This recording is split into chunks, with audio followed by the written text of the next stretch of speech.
Praise the lord. ક્રિસ્મા વાલા ભાઈએ તથા બહેનો, દિવ્ય ધ્યાન દિવ્ય સંદેશમાં તમારું સ્વાગત છે. ઓગસ્ટ 8મી તારીખ આ સંદેશ સાંભળ્યા તમારા સૌ માટે અને તમારા પરિવારજનો વિશે પ્રાર્થના કરું છું.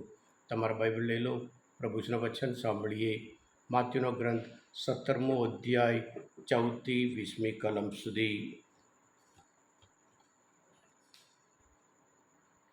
તેઓ પાછા લોકોના ટોળા પાસે આવ્યા, એટલે એક માણસે ઈસુ પાસે આવી ગૂંઠણે પડીને કહ્યું, પ્રભુ, મારા દીકરા ઉપર દયા કરો. તેને ફેફરાનો વ્યાધિ છે.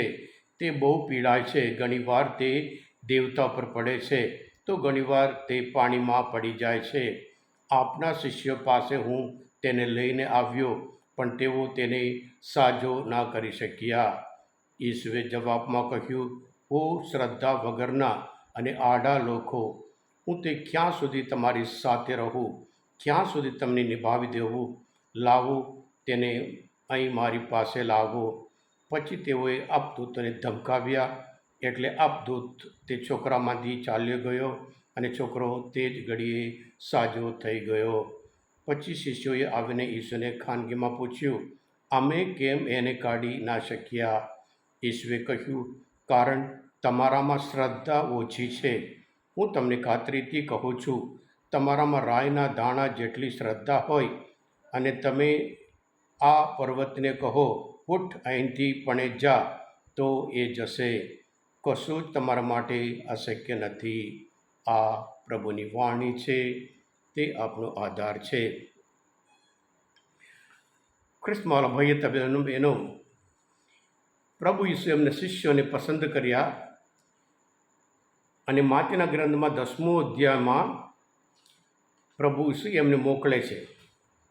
સંદેશ એ આપે છે અને સાથે સાથે સત્તા પણ આપે છે, પાવર આપે છે, અધિકાર આપે છે. સંદેશ એ છે, ઈશ્વરનું રાજ્ય આવી પહોંચ્યું છે. અને પ્રભુ કહે છે, તમે આ સંદેશ કરશો, ઈશ્વરનું રાજ્ય આવી પહોંચ્યું છે. માંદાઓની સજા કરો, મરેલાઓને જીવતા કરો, આંધળાઓને દેખતા કરો અને અપદૂત વળગેલાને સાજા કરો. એમ કરીને પ્રભુ પોતે એમને શક્તિ અને પાવર આપે છે.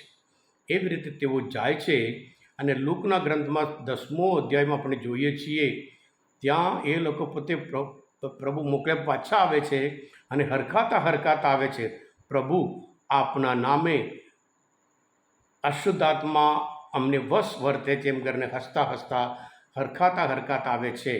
અને પ્રભુ કહે છે, આનાથી તમે ખુશ થવા નહીં, પણ તમારું નામ સ્વર્ગમાં નોંધાઈ ગયું છે, એના માટે તમારે આનંદ થવાનું. તો પછી એ લોકોને એક વખત અનુભવ થયા હોય, તો પછી આ વખત કેમ એ લોકો કરી શક્યા નહીં? કદાચ એવું હશે કે અમને બધું આવડે છે, અમે તો આમ કર્યું છે.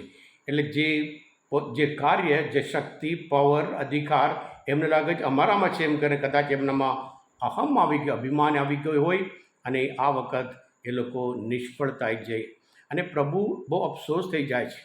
પ્રભુ પોતે શ્રદ્ધા વગરના આડા લોકો એમને બહુ અફસોસ થઈ જાય છે. અને ક્યાં સુધી તમારી સાથે, મેં પોતે તમને પાવર આપ્યું છે, અધિકાર આપ્યો છે, એટલે તું તમને વશ વર્તે છે, બધું તમે જાણો છો, તમને મેં બધો પાવર આપ્યો છે. પણ કદાચ એમને લાગ્યું હશે હવે અમે બધું કરી શકીએ, અમને બધું આવડે છે, અને એ અભિમાનથી એ લોકો નિષ્ફળ થયા હતા.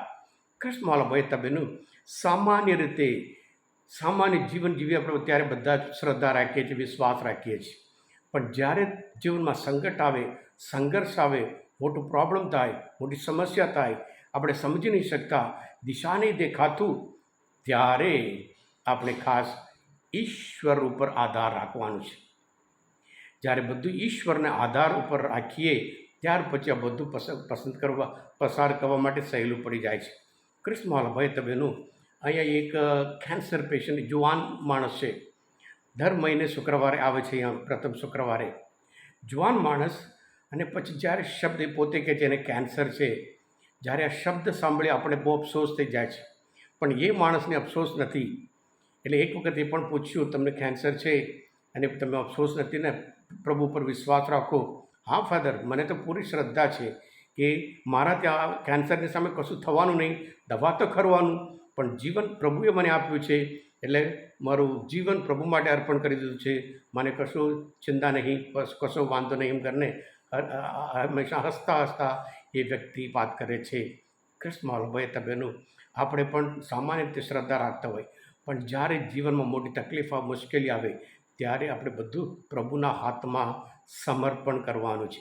અને પ્રભુ આપણે કહે તમારે માટે કશું અશક્ય નથી.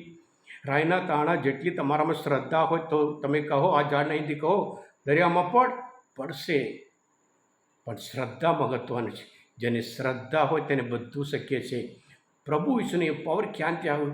પ્રભુ ઈસુ હંમેશા રાત દિવસ સાંજે સવારમાં પ્રાર્થના કરવા જતા હતા.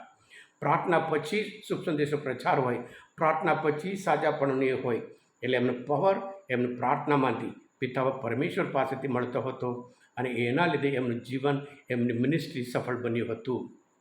એવી જ રીતે આપણે પણ હંમેશા આપણું સર્વસ્વનું પ્રભુના આધારે પ્રભુના હાથમાં સમર્પણ કરીએ. આપણું જીવન, આપણા દરેક કાર્ય અને ખાસ કરીને વિશ્વાસમય જીવન પ્રભુ આપણા એક કાર્યમાં પણ ચોક્કસ સફળતા બક્ષે.